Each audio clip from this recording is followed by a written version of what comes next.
O dia 14 de março, hoje, é dedicado à campanha mundial do Dia do Rim, do Dia Mundial do Rim de 2019. O Dia Mundial foi ontem, mas hoje é dedicado à campanha. E o tema desse ano é Saúde dos Rins para Todos. No Brasil, quem promove a data é a Sociedade Brasileira de Nefrologia. Além disso, hoje também é o Dia Mundial da Incontinência Urinária. E por isso eu convidei o Dr. Luiz Gustavo Cripa, que é urologista, para bater um papo com a gente sobre esse assunto. Tudo bem, doutor? Muito bem, e você? Bem também. Prazer te receber aqui mais uma vez, viu? Sempre meu prazer. Fazia tempo que não vinha, né? Pois é, então. Doutor, o que as pessoas devem saber para manter a saúde dos rins em dia? Bom, primeiro a gente tem que lembrar que os rins são primordiais na função de filtrar o sangue e jogar para fora, na forma de urina, aquilo que nos é excretado, ou seja, aquilo que para nós não vai servir. Então, tudo que a gente come, bebe, medicamentos que a gente ingere, tudo isso passa pelo nosso rim e pode provocar algum dano. Então existem, além de doenças que as pessoas podem ter, doenças genéticas, doenças acometidas ao longo da vida e até uso de medicamentos, como a gente estava conversando agora há pouco, que podem comprometer o rim. Então assim, obesidade, dieta com muito sal, excesso de consumo de proteínas, que são os mesmos fatores de riscos que a gente falou uma vez, que ajudam a formar cálculos renais. São coisas, excesso de medicamentos em geral, são coisas que podem sobrecarregar os rins e ocasionar alguma doença. Então, se a gente mantiver um estilo de vida saudável, tanto na alimentação quanto no uso de medicamentos ou qualquer coisa do tipo, diminuímos o risco de termos problema nos rins. Então, sempre o estilo de vida saudável é a principal dica. E você estava me falando que se a pessoa tem algum problema, por exemplo, eu estava te perguntando dos anti-inflamatórios aqui nos bastidores, né? Se a pessoa tem algum problema, não vai ser dor o sintoma do rim. Exatamente. Vamos supor que uma pessoa está passando por uma insuficiência renal aguda, que é quando o rim para agudamente de funcionar por alguma coisa que agrediu ele nesse momento. Não necessariamente ela vai ter dor. O principal sintoma pode ser a diminuição na produção de urina, a pessoa fica inchada, pode ter confusão mental. Então são alguns outros sintomas que podem levar a gente a suspeitar e não necessariamente a dor. A dor, ela aparece quando tem uma obstrução no rim e promove uma dilatação nele. Então o uso de anti-inflamatórios, por exemplo, causa uma agressão dentro do rim que não gera dor necessariamente. Entendi. Entendeu? Quais são as principais doenças dos rins, doutor? Existe uma série delas, desde as doenças genéticas, tumores, doenças infecciosas, doenças contagiosas, doenças autoimunes, que são doenças que o nosso próprio corpo produz anticorpos e agridem os rins, e algumas outras doenças que não necessariamente dos rins comprometem os rins, e a gente tem que sempre frisar essas doenças, que é o diabetes e a hipertensão.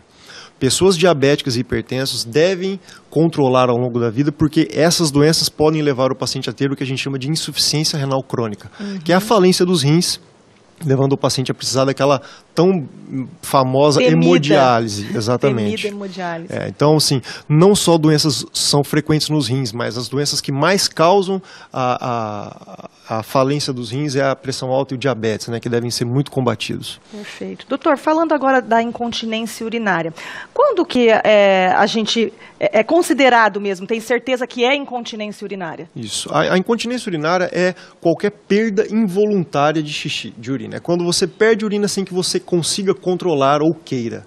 Então, por exemplo, a imagem mostra pra gente uma bexiga à esquerda com a uretra fechadinha. Isso é a forma que nós temos sem que a urina esteja saindo pela uretra. No lado direito, mostra as condições que geralmente levam à perda urinária, à incontinência, que é o aumento da pressão intraabdominal, durante um esforço, por exemplo. Isso promove a abertura daquele músculo que está com as setinhas verdes embaixo, que é o nosso esfíncter, e a uretra se abre no momento que não é para ela abrir. E a gente tem, então, a perda urinária, né, que pode ser muito desconfortável em várias ocasiões. Né? E tem tipos ou graus? Porque tem gente que dá risada, dá uma risada mais forte e já perde um pouquinho de urina. Isso é muito importante. A gente divide basicamente em 5 tipos, que é a incontinência de esforço, que é essa que você citou. A qualquer tipo de esforço o paciente pode perder urina. E existem graus, sim, o leve, o moderado e o grave. Por exemplo, se a pessoa perde quando pega uma caixa de 50 quilos é uma coisa. A pessoa que perde dando risada é outro grau. Então, essa a gente diferencia. O esforço é um, então. A incontinência urinária de urgência, que é aquela pessoa que fala com você ela precisa sair correndo para ir no banheiro quando dá vontade. Ela não consegue segurar na fila do banco, por exemplo, ela já precisa ir no banheiro.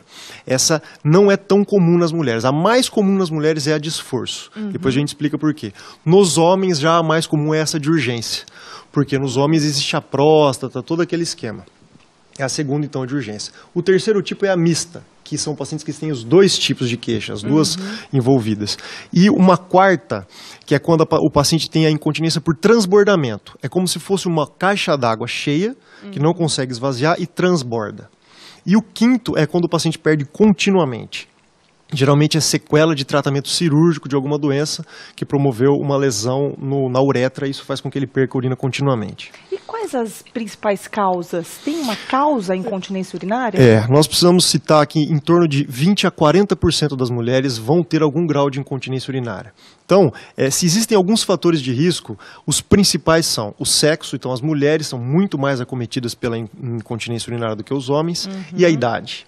O envelhecimento, ele gera também o envelhecimento da bexiga, e não só da bexiga, mas com tudo que está relacionado a ela.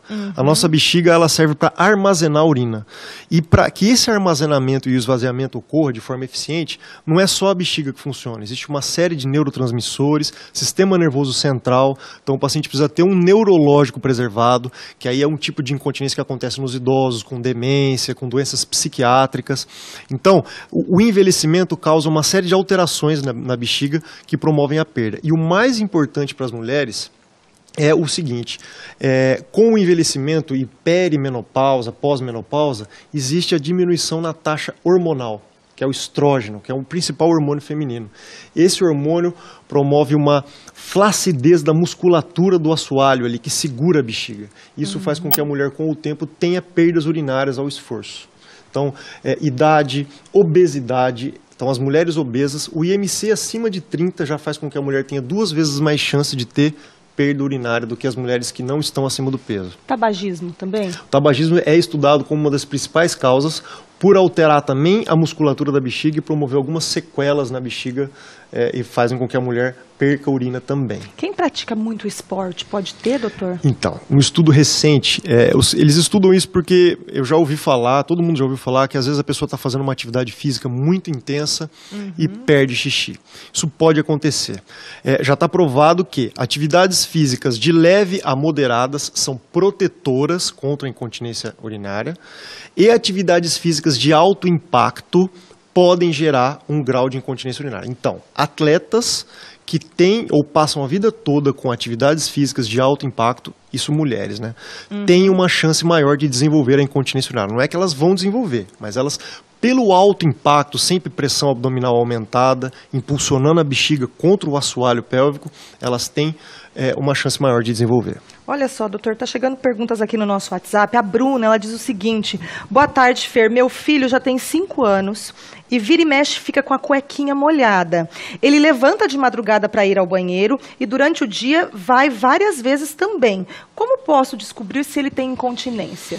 Isso é muito interessante. Crianças têm um distúrbio muito comum que a gente chama que é a enurese. Enurese é a perda de urina na criança involuntária também. Pode acontecer à noite, que é a enurese noturna, que é a criança que faz xixi na cama, ou pode acontecer durante o dia. Nas crianças, na grande maioria dos casos, o envolvimento é psicológico. É algo psicológico que está passando por trás disso aí, que está fazendo com que a criança não esteja conseguindo ou segurar totalmente o xixi, ou esperar até que a vontade venha, e quando ela vai no banheiro já passou. Uma coisa muito comum, a criança ela não para de brincar para ir fazer xixi. Então, com frequência, as crianças armazenam muita urina na bexiga, só vão ao banheiro quando a necessidade está desesperadora, e aí ela molha a cuequinha. Entendi. É muito comum. Então, é importante que o pediatra, junto com a mãe e a criança, conversem para descobrir se existe algo por trás causando isso aí. E o tratamento psicológico é muito importante para essas crianças. Olha só, doutora Luciana está dizendo aqui, eu perco urina com facilidade, com tosse, com espirros e com risadas. Tem que procurar... Tem tratamento, né, doutor? Tem tratamento. Qual que é o tratamento? Ela tem a famosa incontinência urinária de esforço, que é a mais comum para as mulheres. O tratamento hoje são várias coisas. Nós temos que citar sempre que a incontinência urinária leve até a moderada, o tratamento conservador, ele ainda é a primeira linha. Então, existe uma série de exercícios que a fisioterapia faz. Então, a fisioterapia na incontinência urinária é fundamental. Nós trabalhamos juntos com a fisioterapia, encaminhando pacientes e recebendo o feedback deles.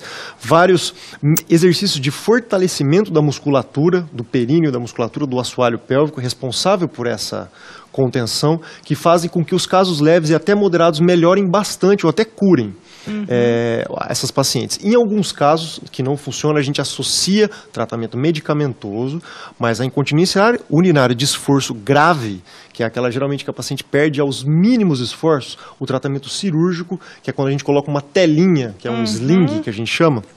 Olha lá, ó, aquela telinha branca que passa, ela vai elevar ali a bexiga para fazer com que essa paciente aumente a pressão na saída da bexiga e não perca o xixi na hora dos esforços, que é o que compromete, né? Para a gente encerrar, doutor, tem como prevenir incontinência urinária? Tem, evitando os principais fatores de risco. Então, quais são os que a gente não vai conseguir? O fato de ser mulher e a idade. Então, se a gente se mantiver sempre ativo, dentro do peso, cessar o tabagismo ou combater totalmente o tabagismo. E outra coisa, durante a gestação, as mulheres devem procurar o atendimento fisioterápico para fazer exercícios de fortalecimento da musculatura. Ainda é muito controverso se a gestação e o trabalho de parto pode efetivamente gerar uma incontinência. Mas as mulheres que fazem um tratamento fisioterápico, um acompanhamento fisioterápico antes, no futuro têm menos chance de ter incontinência urinária. Perfeito. Doutor, muito obrigada. Doutor Luiz Gustavo Cripo, urologista, mais uma vez aqui com a gente. Chegou um monte de perguntas. Não vai dar para a gente responder, mas o doutor vai voltar para responder, tá bom? Inclusive, teve até uma pergunta aqui de uma mulher que fez a cirurgia, colocou a redinha e está achando que perdeu a cirurgia porque ela está perdendo urina e ela está obesa. Ela mandou aqui, que eu não consigo achar agora o nome dela aqui. Precisa reavaliar tudo isso aí, porque a obesidade pode atrapalhar os resultados cirúrgicos e às vezes é necessário até fazer uma nova cirurgia. De novo. Exatamente. Então o doutor vai ter que voltar para responder essas perguntas. Será um prazer. Obrigada, viu? Imagina.